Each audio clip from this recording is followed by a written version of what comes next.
Jadi memang benar pelanggan itu nanti akan bisa melihat apotik di sekitar dia mana saja. Tapi kami juga menjaga agar bisnis kita secara apotik, kita kan sudah punya pelanggan-pelanggan. Makanya kami memberikan kepada sistem tuh adanya apotik favorit. Jadi pada saat pelanggan itu didapatkan dari tempatnya Bapak Ibu di apotik, nah, maka pada saat pertama awal akan langsung di-set apotik favoritnya kepada apotik Bapak Ibu semua. Kenapa demikian? Karena tadi yang seperti saya ceritakan, kebanyakan kita ketika kita berbelanja obat, biasanya obat itu kan biasanya kita beli di tempat pelayanan farmasi yang kita percaya.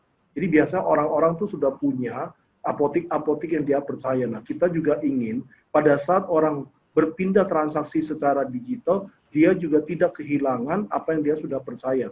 Makanya dengan itu kita menyediakan fasilitas apotik favorit di sana. Terima kasih.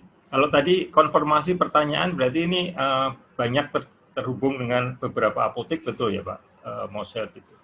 Jadi yang pengertian, jadi seorang pelanggan dia bisa melihat ada beberapa apotik di sekitar dia Pak, di sekitar tempat dia mau kirim barang. Iya. Baik. Mungkin sekarang ke Pak Made. Ini sebetulnya pertanyaannya mirip dengan Pak Timotius. Mungkin kita ingin tahu pengalaman Pak Made dalam memakai EMOS. Ini ada pertanyaan begini.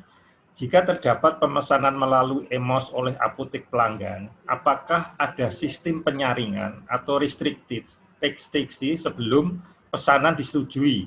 Dan apakah ada pembatasan penyaluran, Pak? Pengalaman Pak Made sebagai apotek yang memakai EMOS, pembatasan penyaluran dari analisa kewajaran order, misalnya. Kira-kira Pak Made sebagai apotek yang memakai EMOS, kasus-kasus ini bisa terjadi nggak? Terima kasih Pak Pre. Ya. Mungkin yang dimaksud pemesanan via Moset kali ya. Bagaimana ini justru penyaring apotek ke EMOS. Pemesanan apotek ke via Moset, kewajaran resep. Maaf Pak. Nah ini tentunya Pak, sesuai regulasi kefarmasian, peran apoteker sangat menentukan untuk pelayanan. Jadi apoteker harus dan wajib menyaring kewajaran pemesanan obat via online. Ya. Jadi kalau ada resep dalam jumlah yang nggak wajar, ya wajib mengkonfirmasi. Jadi nggak semua pesanan melalui online yang masuk ke apotek kami rilis. Itu pun kami bekerja sama tentunya dengan aplikasinya, juga ada pembatasan produk-produk yang boleh dan tidak boleh dijual melalui online. Itu Pak, pengalaman yang pernah. Itu betul. Satu lagi pertanyaannya sebetulnya justru lebih ke hulu lagi Pak. Pesanan apotek ke PBF yang pakai EMOS. Itu apakah di EMOS ada restriksi kalau misalnya apoteknya mesennya yang jumlahnya tidak wajar. Jadi maksudnya ini dari apotek ke PBF Pak, ke EMOS-nya. Di sistem EMOS itu apakah ada sistem penyaringan atau restriksi untuk mengecek bahwa pesanan yang masuk dari apotek ke PBF itu sudah benar, baik persyaratan legalnya maupun jumlahnya. Itu pertanyaannya Pak. Oh, kalau ke EMOS selama ini tidak ada pembatasan, kecuali memang ada produk-produk tertentu yang EMOS sendiri batasi. Mungkin ada kuota dan segala macam, Pak. Tapi kalau kami pesan ke EMOS, selama ini tidak ada pembatasan. Ya, kan harus tetap didukung oleh surat pesanan.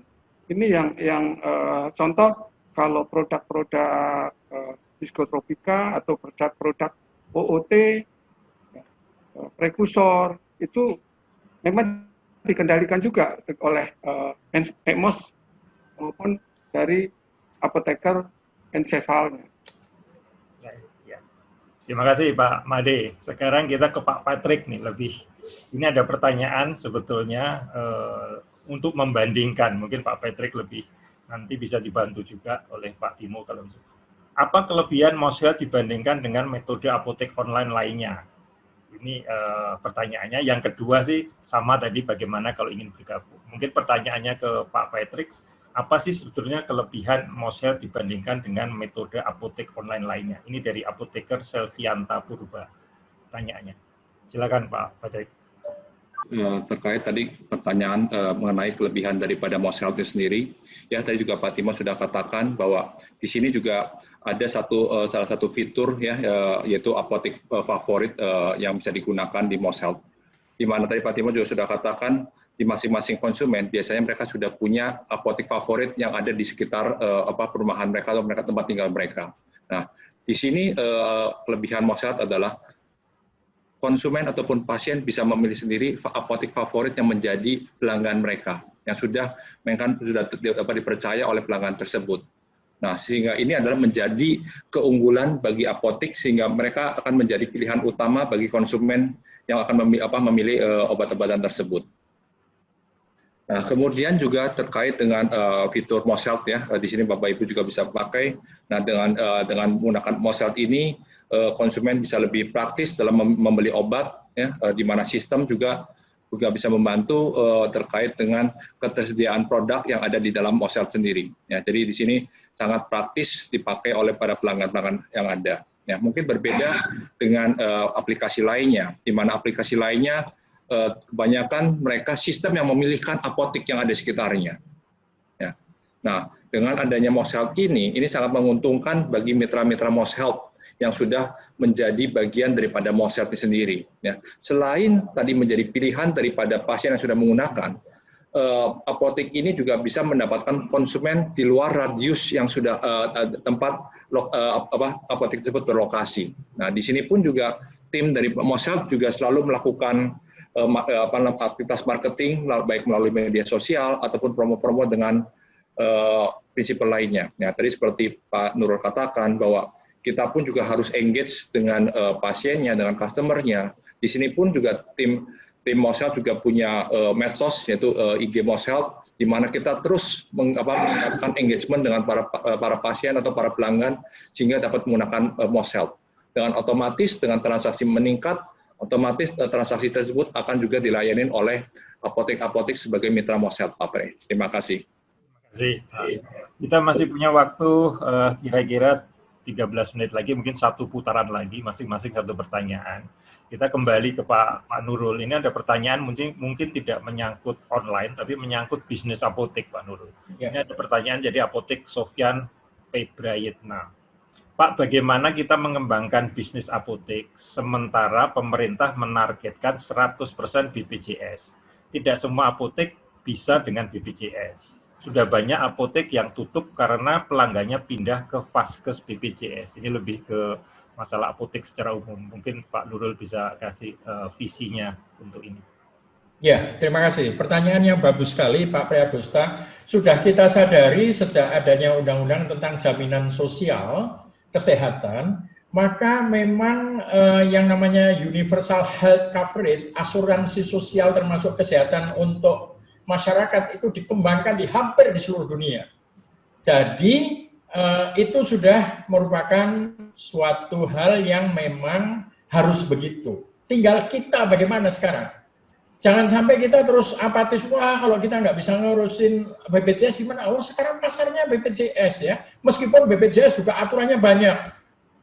Aturan terkait harganya, aturan terkait penagihannya, aturan terkait sistem verifikasinya dan lain sebagainya. Nah, kita jadi apoteker, aturannya begitu. Kalau kita mau kuehnya, ya harus mau pernik-pernik yang harus dipersyaratkan. Jadi jangan kita anti, karena BPJS itu mau nggak mau, nanti kalau universal health coverage 100%, BPJS semua. Kalau BPJS semua, ya kita berusaha supaya apotek kita itu bisa melayani BPJS. Oh nanti Pak piutangnya lama, usahakan jangan piutangnya lama. Ada kok yang apotek-apotek yang piutangnya BPJS juga normal, kurang dari 45 hari, sama dengan kreditnya apotek mengambil ke vendor, ke PBF lain, usahakan seperti itu. Jadi dari sisi keuangan pun juga harus dapat uangnya kapan, bayar PBF-nya kapan, supaya aspek finansial apotek kita itu juga bagus. Jadi sikap kita harus begitu. Nah, sekarang yang kedua. Kalau terpaksa kita nggak ngelainin BPJS bagaimana? Loh, pasarnya masih luar biasa. pasar apotek itu luar biasa. Ada pasar BPJS, ada pasar non BPJS. Non BPJS juga masih cukup besar ya. Sekarang ini bisnis apotek tumbuh meskipun hanya 1 digit.